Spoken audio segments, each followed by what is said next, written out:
This is KGW News at noon. We start this noon with a big loss in Oregon's culinary scene. Beloved chef Lauro Romero has died. Thank you for joining us here at noon. I'm Christine Pitawanich. Romero worked at some of the best restaurants in Portland, most recently at the Belle Pine, the new restaurant inside the Ritz-Carlton Hotel. Romero also owned the pop-up restaurant Clandestino and was previously the executive chef at Republica in the Pearl District. This is video of him from a story that we did when that restaurant opened back in 2021. In a post on Instagram, the Ritz-Carlton posted, Romero was an incredible mentor, teaching with compassion and kindness. And most importantly, he was a fun and wise friend to all. His smile was contagious and his generosity was boundless. Romero died in his sleep. There's a GoFundMe set up to help his family. To Gresham now, where a popular restaurant is closed after a fire damaged the building. It happened early yesterday morning at Heidi's. Gresham Fire says it got the call around 5 a.m. That fire reportedly started on the outside of the building and spread into the back entrance and freezers. In a Facebook post, the restaurant claims someone set the fire intentionally, but Gresham Fire says the cause is still under investigation. The restaurant says it'll have to stay closed until it can make all the necessary repairs. There are 3 weeks left in the legislative session in Washington. Last Tuesday was the deadline for bills to advance or die. And on that deadline day, the House did pass a bill to cap rent increases at 7% a year, despite Republicans deciding not to support it. Governor Jay Inslee says he likes the idea, but wants to see the final numbers. The Republican House leader says it would scare developers away. He compared it to communism. The way you bring price down is through increasing supply. We have seen throughout history, including but not limited to Soviet Russia, that establishing price controls as a means to ration scarce goods does not work and leads to much worse outcomes for everybody involved. At this point, it's not clear if there's enough support in the Senate. Well, one bill that will not pass this year is a plan to drop Washington's drunk driving level from a blood alcohol content of 0.08 to 0.05. The bars and restaurant lobbies raised concerns, but even outside of those, the bill just didn't get enough support overall. The sponsor of the bill says they're bringing it back next year. And back in Oregon, where some lawmakers hope this year will be the last time we change our clocks for daylight saving time. Ashley Grams breaks down the bill that would keep Oregon on standard time. Senate Bill 1548.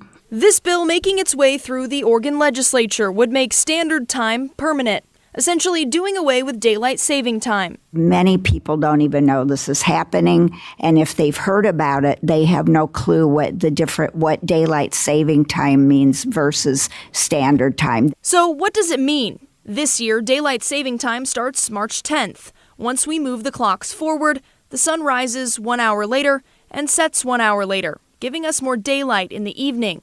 Then daylight saving time ends in November.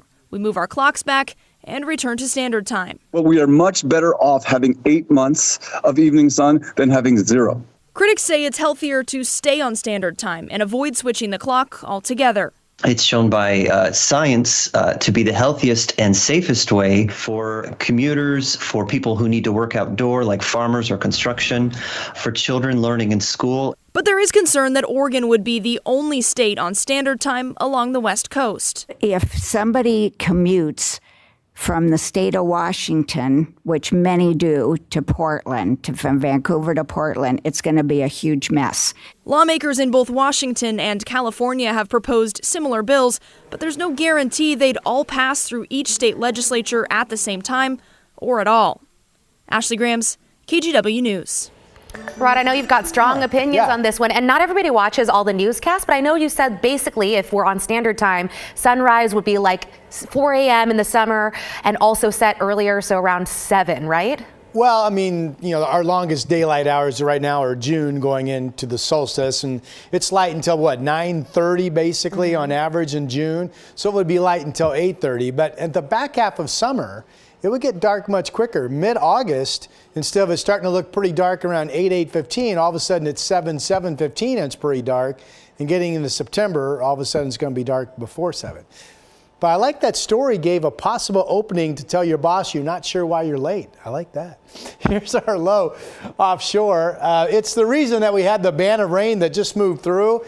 Right now we're kind of in between. See, there's some rain now all the way up north of Longview. Here's another batch of rain moving up into Eugene. So we've got, there could be a shower pop in here at any moment now. It's a scattered shower pattern, but generally speaking, if you're thinking about getting outdoors in the next hour or so, odds are looking pretty good that you'll find very limited, if any, precipitation at all. And with the dry time and now some sun opening up, temperatures are going to have a chance to warm a bit. It's already 54 in Newport, and we're knocking on the door of 50 in Salem, Eugene. PDX is up to 48. It is above freezing out in the Dalles. One issue we had earlier today was some pretty good snow bands over in central Oregon along Highway 97. But look at this on the flip side. This is Depot Bay, opening up beautiful blue skies here at noon. That's a view from the Channel House looking up 101, and also opening up a lot of sunshine down over the hill at Stoller Family Vineyard Estate. So a mix of sun breaks and showers moving forward today, with temperatures getting up into the 50s. We'll tackle that 7-day forecast a little bit later in the show. Okay, thanks for that update, Rod. Well, we now have an update on the fin whale that washed up at Sunset Beach near Warrenton on the Oregon coast last week. The Confederated Tribes of Grand Ronde will be allowed to harvest parts of the whale for educational and cultural purposes under the Marine Mammal Protection Act. The Confederated Tribes of Grand Ronde includes more than 30 tribes and bands from Western Oregon, Southwest Washington, and Northern California. And did you know orcas are now considered an endangered species in Oregon? The state's Fish and Wildlife Commission voted to make that distinction on Friday. Southern resident orcas live along the coast of Canada, Washington, and Oregon, and researchers estimate only about 75 are left. Experts say the main cause, a decline in the orca's food source, Chinook salmon. One ocean conservation group says the new endangered species designation will give the state more opportunities to get funding to help protect orcas. There is severe weather that's happening on both coasts. In Florida, storms forced NASCAR's Daytona 500 to be postponed, while out on the West Coast, severe rain is forcing evacuations in California. Liz Kreutz has the details. Whoa, whoa! Overnight, whipping winds and heavy rain taking aim out west. Officials issuing evacuation warnings in parts of Southern California as another atmospheric river dumped up to an inch of rain an hour on the already soaked region. The rain causing massive mudslides to block a rural highway, while uprooted trees have toppled power lines. The Storm Prediction Center highlighting a rare tornado risk for the Central Valley, impacting 3 million people this afternoon. In higher elevations, heavy snow is blanketing the Sierra Nevada mountains. 4 feet is expected to pile up, with wind gusts reaching 60 miles per hour, making for dangerous driving conditions. In all, 35 million people are under flood alerts, with up to 8 inches of rain expected over the next few days. It all adds to the more than 14 inches that soaked Southern California just 2 weeks ago.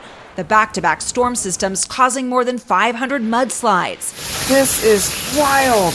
Officials worry this latest round of rain will lead to even more flooding and damage. Just after a tornado. On the East Coast, a different storm system spawning a possible tornado in the Florida Everglades. Thunderstorms forcing a temporary ground stop at Miami International, while NASCAR's Daytona 500 was postponed for just the 3rd time in the race's history. Improving conditions should allow the race to get back on track this afternoon. But back out west, this days-long storm system is just getting started.